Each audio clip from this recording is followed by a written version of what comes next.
You know, sisters, when we see you seated here, we are very proud of you. I don't think it's every woman that has the courage to go into politics, but to see the way you articulate issues and defend your countries really touches our hearts. I want to encourage you to continue doing the good work. You know, you are not just there for yourself, but you are there for the women of your country. And so you have our support. I'm glad that God has given me this position, and I've had an opportunity of interacting with your first ladies. You have amazing first ladies. And just to see women like you from their countries also supporting the work that they do really tells us that when women come together, and then nothing is impossible for them. So we pray for you and continue going. Please keep going. That is where we want to see you.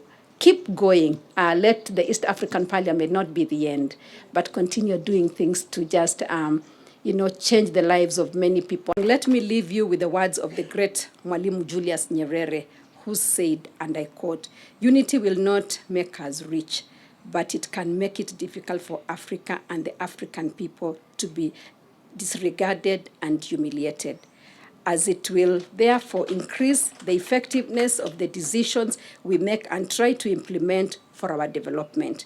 My generation led Africa to political freedom.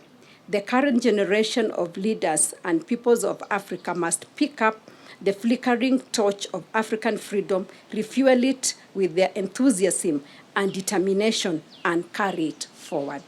End of quote.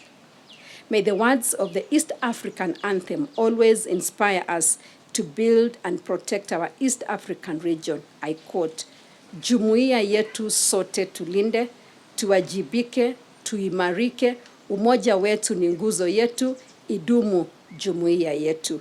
The recent success of our joint bid to host the African Cup of Nations 2027 under the Pamoja bid, comprising Kenya, Uganda, and Tanzania, serves as a testament to the fruits of our partnership. None of our individual countries would have achieved this milestone alone. This event should spark a resultant growth in our economy, transport infrastructure, ease of movement, and ease of doing business with each other. My dear sisters, I urge each of you, esteemed legislators, to double your efforts in fast-tracking the implementation of the drivers of our region's development.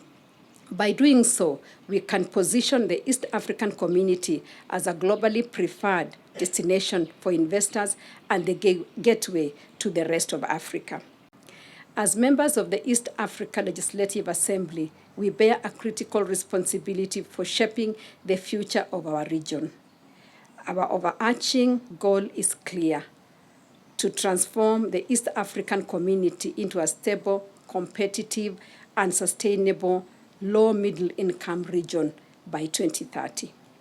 However, we must remember that this journey cannot be undertaken alone. As the proverb wisely states, if you want to go fast, go alone. If you want to go far, go together. We will achieve our objectives as a region if we consider our collaboration sacred. My dear sisters, as a region, we are faced by common challenges that transcend our geographical boundaries. For example, not enough women are empowered. Access to quality health care is still a problem, and unemployment rates are high, especially for our youth and women, to name but a few. Women and children are more affected by this and more challenges. This requires us to apply a lens that favors them as we design various interventions for the East African community. This month is International Women's Month, an extension of International Women's Day, which we celebrated last week with the theme, "Invest in Women, Accelerate Progress." We acknowledge the importance of gender equality and the need to accelerate women empowerment in our societies. When we empower women, we catalyze development in all aspects of life and ultimately transform families, communities, our countries, and the whole region. Let us use our platforms to empower women, utilize our youthful workforce, and protect our children. If we jointly tackle our common challenges and utilize our human capital and natural resources productivity, we will chart a new course towards a brighter future for the citizens of East Africa community. Together as a region, boasting a population of over 302 million with significant urban representation, we possess the potential to become a formidable force on both the African and global stages. The East African Legislative Assembly has an opportunity to create a conducive environment for our young people to become economically productive and empower women to contribute to the development of our nations. And one of the initiatives we have as the EALA Women Caucus is cross-border women, supporting cross-border women traders. Because as you know, integration, regional integration is mainly about trade. And majority of East African people are women. Over 50% are women. And over 60% of cross-border traders are women. But then we know most of them are informal traders.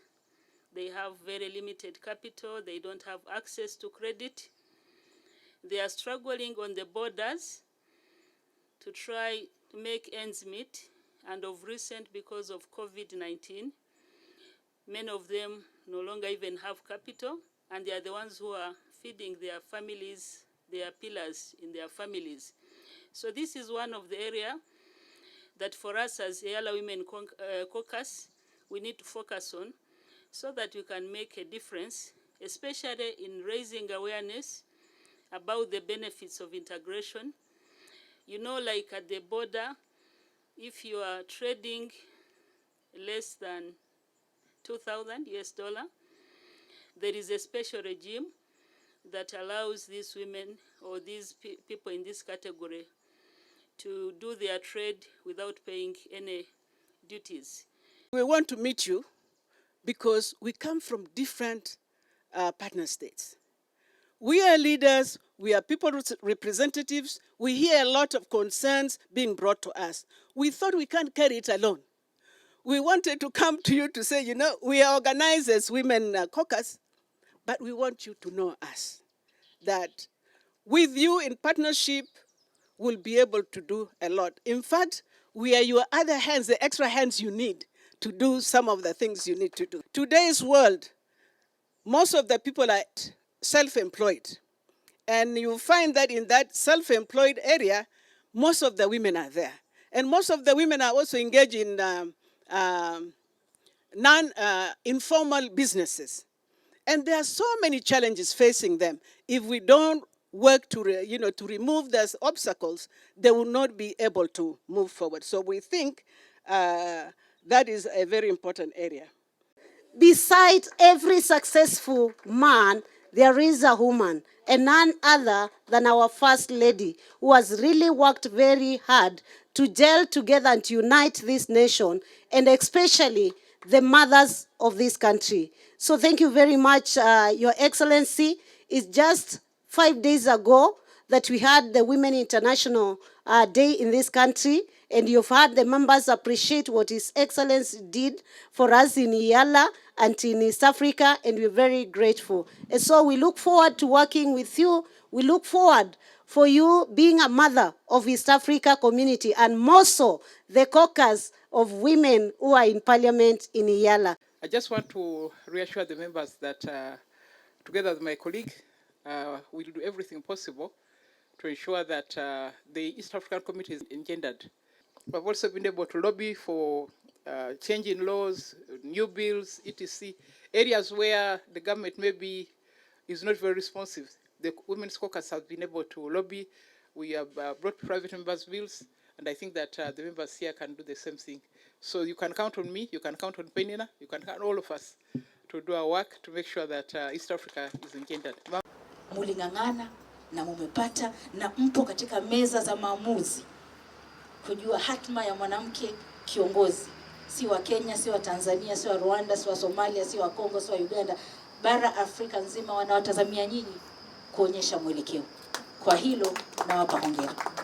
Vile vile nachukua fursa hii kumshukuru First Lady wetu wa mataifa, Bi Ruto.